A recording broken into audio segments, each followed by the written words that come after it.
And Pablo, can you tell us what the effect is? What happens because of the cause from sick? Great. So in the story, the effect would come after the cause. Okay, so here's our example. I had to pick my sister up from school because it rained and I was dismissed early. The thing that happened, I picked my sister up from school. Angel, do you want to tell us what caused me? Why was I able to pick my sister up from school?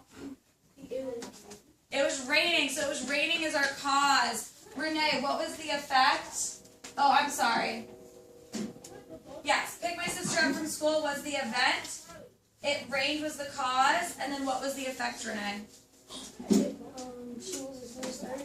Yeah, so I was dismissed early. It rained, I was dismissed early, and that all made me able to pick my sibling up from school. So I'm going to tell you some things and what we can look for in our stories today. There are certain words that will tell us exactly what cause and effect are. Let's say them after I say them. As a result.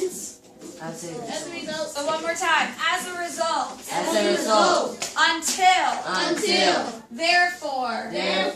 Hence. Consequently. For this reason.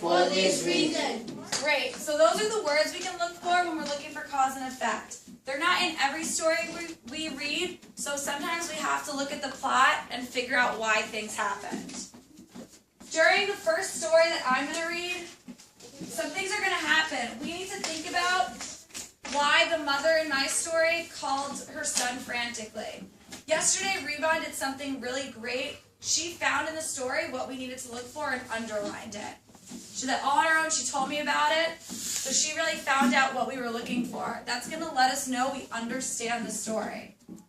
Also in this first story I'm going to read, we're going to have to look at why boys went to the basement. There's two brothers. Why did the brothers go to the basement?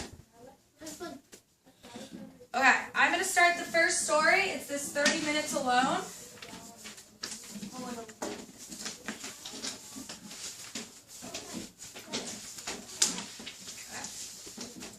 Miguel hated the half hour before his older brother got home from high school. The house was too quiet and he felt alone. He didn't like feeling that way. In fact, he had insisted to his parents that he would be fine and that he didn't need a babysitter after school. He was old enough to take care of himself. It was only a half an hour.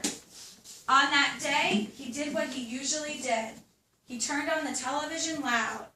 He laid out the snacks that he and his brother would eat. Their parents had a strange rule about not eating alone, so he had to wait until Manolo got home, even if he was starving.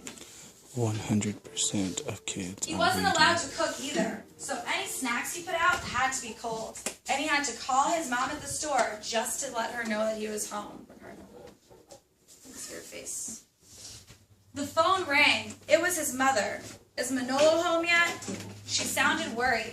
The store where she worked was almost an hour away. Get into the basement, she said. Miguel could tell she was trying to sound calm. Sorry, I yelled that a little too excitedly. Maybe she sounded more like this. Get into the basement. Did your mom ever tell you something? You can tell something else is going on, but she's trying to sound calm? Yeah. Right? Okay. What's the matter, Mom? You know Manolo won't be home for another 20 minutes. Manolo had a car now that he was 17 and no longer rode on the school bus. Get down. Then the line cut out. Miguel ran to the window. Even though it was only 4 o'clock, the sky had turned black. Hail hit the roof and the front yard.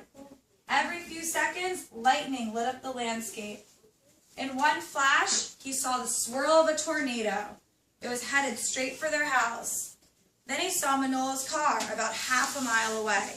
He was driving fast. Hurry up, Manolo, Miguel whispered to himself. He looked back at the twister, then again toward the road. Manolo was almost at the driveway. He opened the door. In the strong wind, it battered against the side of the house. Manolo rushed in. Without talking, the two of them headed for the basement. They knew what to do. They huddled together and listened to the roar overhead. It seemed to last forever.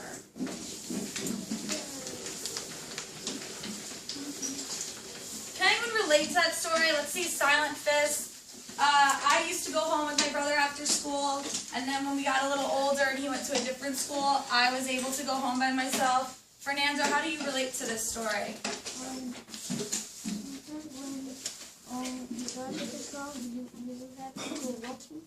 Okay, you'll walk home by yourself. Ashley, how do you relate to this story? I go walking because my brother, like, he's already going to high school. He came to high school. Mm-hmm. And Calvin, how do you relate?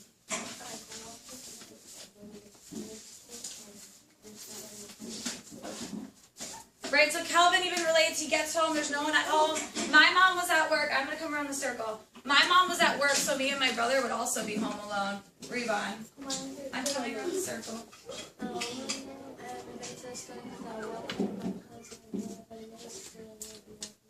Yeah. Angel, what about you? Your brother's in college. Anthony?